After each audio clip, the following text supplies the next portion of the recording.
Сәлем достар, бүгін біз осындай өте дәмді осындай лағман сопадан жейтін боламыз. Ол үшін біз қазанды ештеңе қоймай өзін қыздырып аламыз. Қазанды қыздырғаннан соң үстіне кәдімгі піскен май құйып, оны да жақсылап тұрып қыздырып алатын боламыз. Піскен майымыз қыздырғаннан соң оған өзіміздің дайындап қойған етімізді салатын боламыз. Етімізді жайлап бір шетіне саламыз.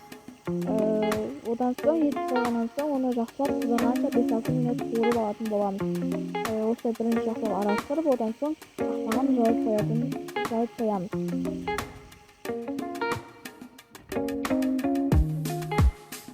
Етіміз дайын болған соң үстіне пиязымызды саламыз. Жуандығы жіңішке болу керек. Осылай оны да жақсылап тұрып араластырып аламыз пиязды. Пиязымызды да қызарғанша қуырып 5-6 минут қуырып аламыз қақпағын жауып. Пиязымыз дайын болған соң үстіне томатымызды немесе қысқа деп жауылған салатымызды салып, оны да жақсылап тұрып араластырып алатын боламыз. Бізде оны араластырып болғаннан соң үстіне майдалап туып алған, кубик болып туып алған картофелімізді салып, оны да жақсылап тұрып араластырып 5-6 минут қызарғанша қуырып алатын боламыз. Және де оның да қақпағын жауып қуыратын боламыз.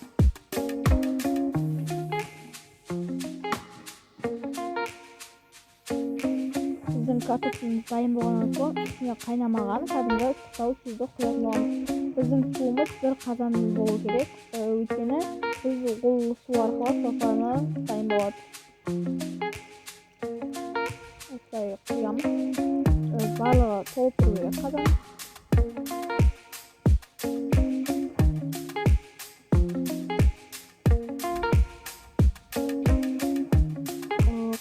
Сіздерге айтатыным, дайындығын есте салған кезде, бір шетіне салғаннан есте салған кезде ол атпайды, ал егер бір шетіне салсаңыздар ол қатты атпамайды. Ортасына салсаңыздар ол қатты атпап кетеді. Осылай суын толтырып құйып алғанымызда қақпағын жауып қоямыз. Одан соң бізде осылай бір шай қасық тұз саламыз.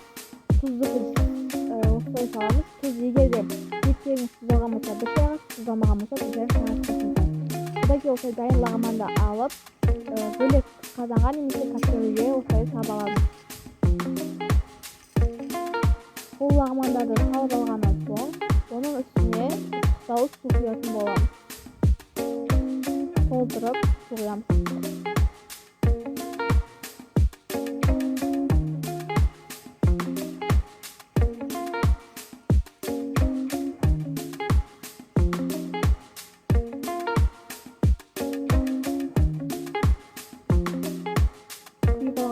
Газға қойып қоямыз. Газға қойған соң қақпағын жабу міндетті.